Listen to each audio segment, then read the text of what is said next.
Hello, you're welcome to African Culture TV Weekly News with me, Kamel Sadiq. Here are the main headlines. Eruku community in Kwara State, Central Nigeria devastated over abductions. Federal High Court sentences IPOB leader Nnamdi Kanu to life imprisonment. On the continent of Africa, President William Ruto honored with CAV Outstanding Achievement Award.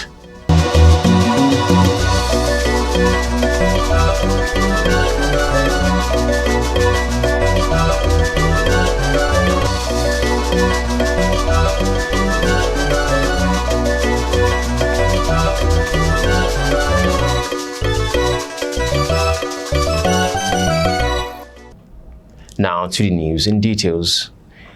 The Federal High Court, sitting in Abuja, Nigeria's capital, has convicted the indigenous people of Biafra IPOB leader Nnamdi Kanu on all 7 terrorism counts and sentenced him to life imprisonment. Justice James Omotosho ruled on Thursday that prosecutors proved Kanu, leader of the banned IPOB, committed terrorism through violent broadcast and forced sit-at-home orders in southern Nigeria and threats including against the British High Commission. The court sentenced him to life imprisonment on 4 key counts with lesser terms on others running concurrently after his 2021 detention following a 2017 bail jump. The death penalty globally is now being frowned upon by the international community. Consequently, and in the interest of justice, I hereby sentence the convicts to life imprisonment for the said counts 1, 4, 5, and 6 instead of death sentence. Life is sacred to God. Kanu must stay in monitored custody without unsupervised devices. His brother protested outside while reactions on X, formerly called Twitter, split between those hailing and the verdict and supporters decrying injustice. The judgment, which was televised, also witnessed an altercation between Nnamdi Kanu and the judge. Justice Omotosho denied him the opportunity to read his final address. After much back and forth, Kanu insisted on delivering his final address, prompting the judge to order security personnel to escort him out of the court. Away from there, the Kwara State Governor Abdulrahman Abdulrazak has visited the Eruku community in Ekiti local government area following Tuesday's attack on a church in the area. The visit comes after gunmen invaded the Christ Apostolic Church during a special service, leaving residents in shock. Aminat Hamza has more for African culture. Governor Abdulrahman Abdulrazak arrived in Eruku on Wednesday to assess the situation firsthand after gunmen stormed the Christ Apostolic Church, shooting sporadically and targeting worshippers. 3 people were killed in the attack, while about 35 others were abducted and taken into the bush. At the palace of the traditional ruler, the Owa of Eruku, Obabusari Olanrewaju, the governor condoled with the community and listened to their concerns. The monarch appealed for the establishment of a permanent military base in the area to curb the repeated attacks. I'm appealing to you. You have been very sympathetic, you have been listening to people, but you should listen to our prayers. We want some military base here, so that those who are leaving the state or those who are coming to the state from all these 3 states, they could be checked so that we at least starting up our security apparatus here. The pastor of the church also recounted how the attackers surrounded the worshippers and whisked 35 members away, killing 3 on the spot. About 5 to 6 p.m. in the evening, when the bandits came to our church, CSC Okeshegun Eruku, and they began to gun people down in the church, and they kidnapped almost 35 members of the church yesterday.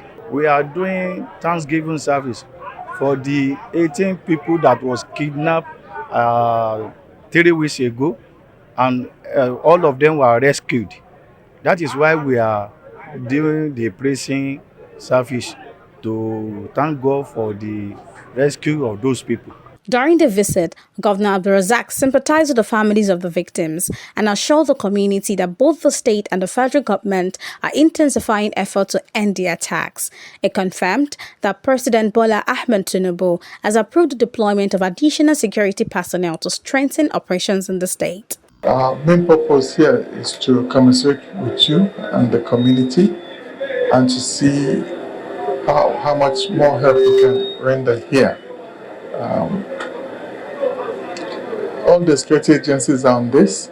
The president had to cancel his trip to G20 for the G20 meeting in South Africa because of this incident and also what happened in Kebbi State, unfortunately. He sends his condolences as well. At the church premises, personal belongings of worshippers littered the floor, a reflection of the chaos that unfolded. A woman, recently released from captivity, lamented the loss of a 3-year-old son in the latest attack. Those people just come from any angle. They started shooting here and there. They pack children like this. The one they born after this one. We didn't see the girl. And some other people like that. Since yesterday, I didn't see my son. No. Governor Abdulrazak urged the community to remain calm and patient, assuring them that the government is committed to securing the release of all abducted victims and restoring peace. Aminat Hamza, Africa Culture TV. Still in Kwara State, central Nigeria, it was a day to remember as auctioneers, dignitaries and guests from Kwara State and beyond gathered at the Rotana Hotel and Suite Hall for the 13th annual conference of the Certified Institute of Auctioneers of Nigeria. The event held from the 19th to 20th of November 2025 celebrated another milestone in style and purpose. Is the largest disposer of assets. This year's conference carried a bold and forward-looking theme, repositioning Nigeria's auction industry. It brought together key players and professionals to reflect, exchange ideas, and chart pathways for elevating Nigeria's auction sector to the level of global leaders in this multi-billion-dollar economic space. In his welcome address, the chairman of the Kwara State chapter of the Institute, who doubles as the chairman of the annual national conference, Auctioneer Sani Mohammed Olajide, described the gathering not only as an assembly of experts, but as a platform for learning, reflection, and strategic engagements geared towards strengthening auctioneering practice in the most populous black nation on earth. The way we practice auction in Nigeria is not the way we should. So we have members of the Certified Institute of Auctioneers who have been trained across the world. And once our bill is assented, I can tell you that when we talk about waste, there will be nothing like waste in Nigeria because auctioneers will ensure that government gets what they need to get as far as auction is concerned. Not like the way we believe that it is party thing that people that's the word people use. Then the private sector is also a way of generating revenues, generating employment, I would say. So if government approve and assent that bill, more people will be getting more jobs and unemployment rate will actually be reduced. Delivering the keynote address, Olufunke Shitu, Permanent Secretary of the Kwara State Head of Service, represented by Alidu Ayatuddin, highlighted the vast opportunities auctioneering offers Nigeria. She emphasized its importance in an area of privatization and financial reform. She underscored the need for strong collaboration between the Institute and government agencies to ensure modern, transparent, and accountability assets disposal. In the public service, we have procedures. And what obtains now you know, we have the procurement processes and all that. But if auctioneers are coming in, definitely there will be certain regulations that will require their involvement. And I'm assuring that once those regulations and guidelines are provided, in service we don't have any issue where there's going to be a blend of the auctioneers and other existing professional bodies that actually handles issues of auctioning in the state. For his part, the guest speaker at the event, auctioneer Dr. Jogun Adeniyi Onabanjo, Executive Chairman of United Auction House Limited, emphasized the critical role of auctions in strengthening institutions. He noted that the assets acquired through auctions are reliable and typically free of legal encumbrances. Auction process even makes more money for government.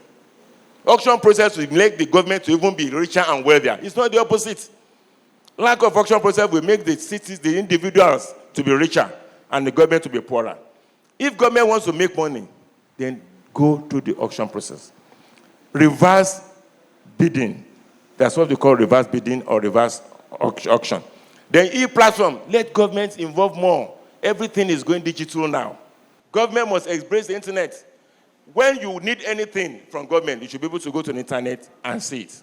There are goodwill messages from sponsors and well-wishers at the event, commending the Institute for its continued progress and impact. Individuals bring up their items, either new, fairly used, whatever. Auctioneers help them to dispose of. They turn waste to cash. Anything you consider waste, auctioneers help you to turn it to cash. And that is not only their function. They help in raising funds, fundraisers. They raise funds for society. The conference concluded on memorable notes, with participants embarking on sightseeing tour of cultural and economic landmarks, including the Dada pottery and local Ashoke weaving industry, showcasing Kwara State's rich artistic heritage. Balogun Arishekola Aziz, reporting for African Culture TV, Ilorin.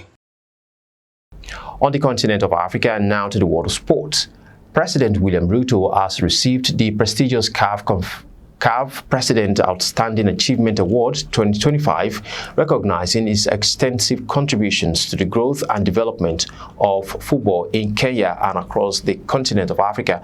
The award was presented to the president in Morocco. The honor highlights President Ruto's continued investment in sport, infrastructure, and youth talent development, professionalization of Kenya football, among others. His administration has championed several upgrades, expanded grassroots programs, and pushed for Kenya's stronger participation in continental football. CAF noted that these efforts have positioned Kenya as an emerging force in African football development.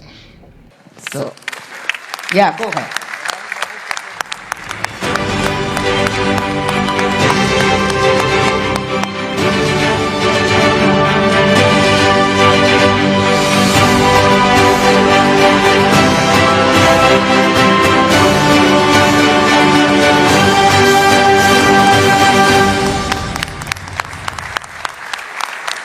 The award is not only a personal recognition for President Ruto, but also a major endorsement of Kenya's broader sports agenda, which includes preparing for regional and continental tournaments in the coming years. CAF noted that Kenya's renewed ambition in football and sports reforms is setting a pace for the continent, with the organization expressing confidence in the country's trajectory. The recognition places Kenya firmly on Africa's sporting map as the government continues rolling out long-term plans to strengthen the country's competitiveness in global sport. The development and growth of African football needs the partnerships of our governments, and every year we give our recognition and just express our gratitude to those countries on the African continent, those heads of states, those governments that have partnered with the 54 African member associations for the development and growth of football. Still in sport, Malawi's national women's football team striker Temwa Chawinga, who also plays for Kansas City Currents, continues to make history in the United States of America. Chawinga has defended our Most Valuable Player MVP award and emerged as the league's top goal scorer in the National Women's Soccer League. Speaking during the award ceremony, Chawinga said she was very excited to retain the award and also promised to continue working hard. She scored 20 goals in the 2024 season, and this year she has netted 15 goals, more than any other player in the league.